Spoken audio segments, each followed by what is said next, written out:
We came ever so close to seeing the first day of this series where both the sides could have gone to the shed happy with their batting. But one run out and a forgettable last 20 minutes sees India slide from 153 for 2 to 164 for 5, and they're left staring at a mountain in Melbourne. Sanjay Manjrekar joins us on ESPN Cricinfo Match Day. Day 2 seemed to be going in one direction, but that last half hour really puts India miles behind in this test. Yes, but there's still hope with somebody like a Pant, who has these, terrific performances in his career. So we can't rule that out. Jadeja has become a dependable batter, so that is one last hope left.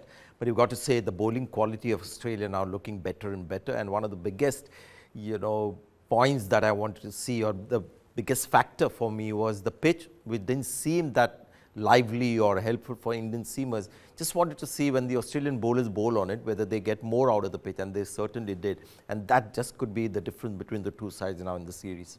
Yeah, lots to praise, especially about the likes of Boland and Cummins. But the focal point of this day becomes one which didn't really involve the bowlers. That run out of Yashasvi Jaiswal, we've seen a lot, we've heard some debates. Where does the fault lie? I'm going to ask you the question because you have followed cricket enough, Yash. Now just imagine the scenario. Take Virat Kohli out of the equation. Have Akash as the non-striker. Yashasvi Jaiswal is batting on 88. Or forget Akash, lesser name batter. And Yashasvi Jaiswal hits the ball, and that batter looks behind, hears the call, looks behind, and then says no, and the striker is here. Whose fault would it be? But because it's Virat Kohli, everybody now are debating that. For me, it's a no-brainer because you've got to take out of the equation who the batter is. It's always a case of, non-striker taking a start which Virat didn't do, which is unlike him because he's so big on running between the wicket. And after he called, he looked behind and then decided not to come. By the time it was too late, had he just taken off, maybe it wasn't a well-judged single, Yashasvi Jaiswal could have gotten out. After that, when Virat Kohli suggested that he didn't hear the call, that further sort of confirms my observation that maybe somewhere he felt he had done him hard because he had seen Yashasvi Jaiswal come. So he didn't need him to call out because he saw him rushing towards him, and that's when he looked behind and said no.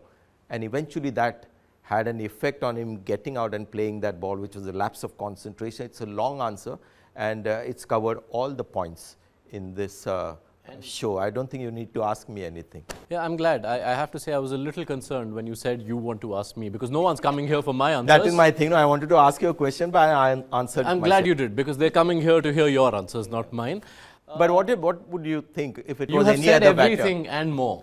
It is covered. It's a pity because Yashasvi Jaiswal looked so solid and so secure through his stay. And I feel sorry for Virat as well.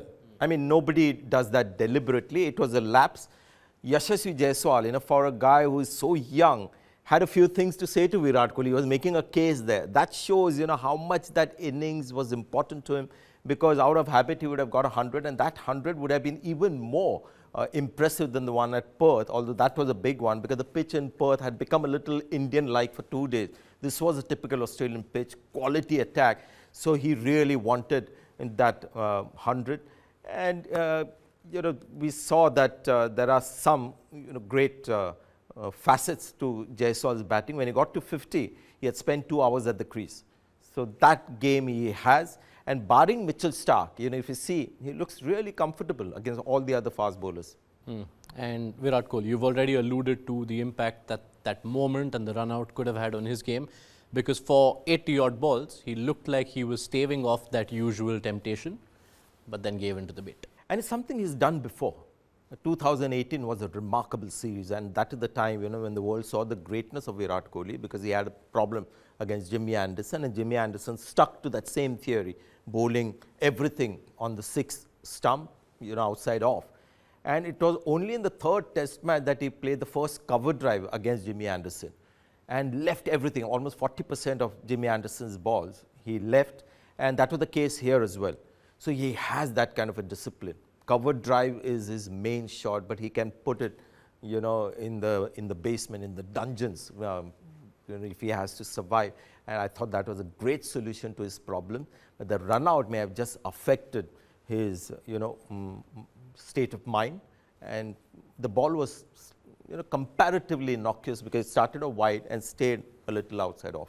Yeah, up until that run out happened, Jaiswal and Kohli had stitched together a century stand after India found themselves in some trouble at 50 for 2.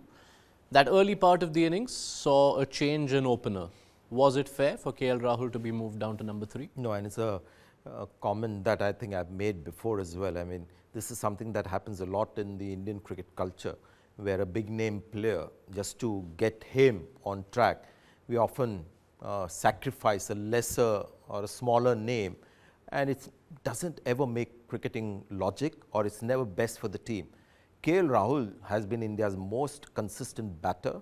He stitched a record partnership in Australia with Yashasvi Jaiswal. Just because Rohit Sharma is out of form and he's a senior player, just to get him back into form and give him something different, you can't be making these kind of changes. That just reflects poorly on Indian cricket as to what is priority for Indian cricket. And it's happened in the past as well with the Tendulkar. It's time India moved away from, the big name players in the sense, just clearing up all the space like VIP arrives, so that just wasn't the right call.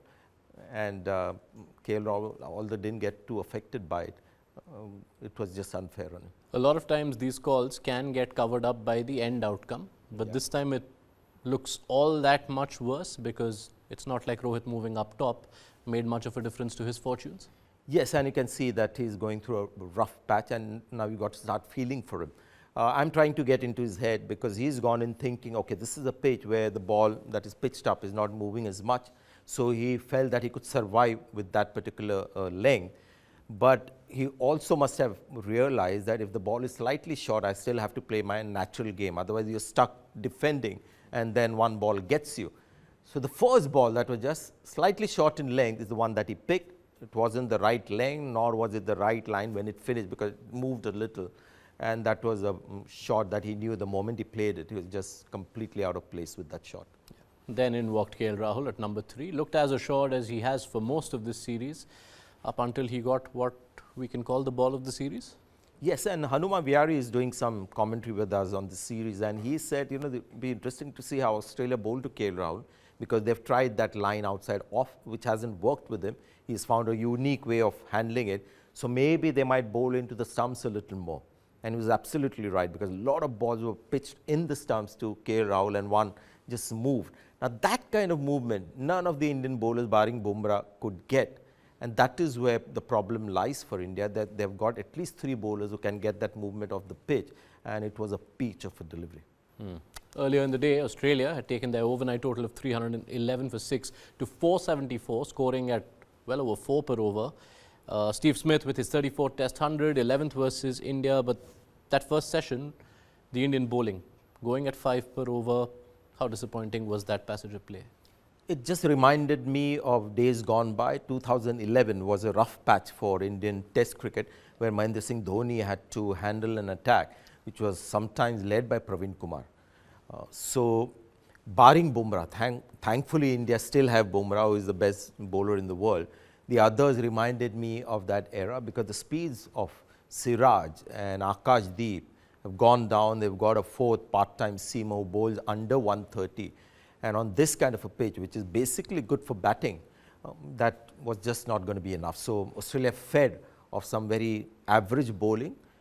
They just had to see Bumrah off, which Sam Constance did in the first spell. And it was just make merry.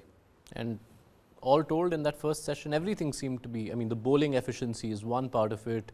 The tactics, the fielders, the lots of misfields. What disappointed you the most? Captain is under pressure, so he's not at his best game as well as captain and tactics. Team selection, I've had a problem from day one. But when you look at the bowling figures, you'll see a lot of bowlers have bowled a lot just because they happen to be either senior or they happen to be seam bowlers. Washington Sundar could have made up for some of those expensive overs of Mohammed Siraj or Akash. So somewhere I thought the captain also went by just the kind of hierarchy that he sees with the bowlers in his mind.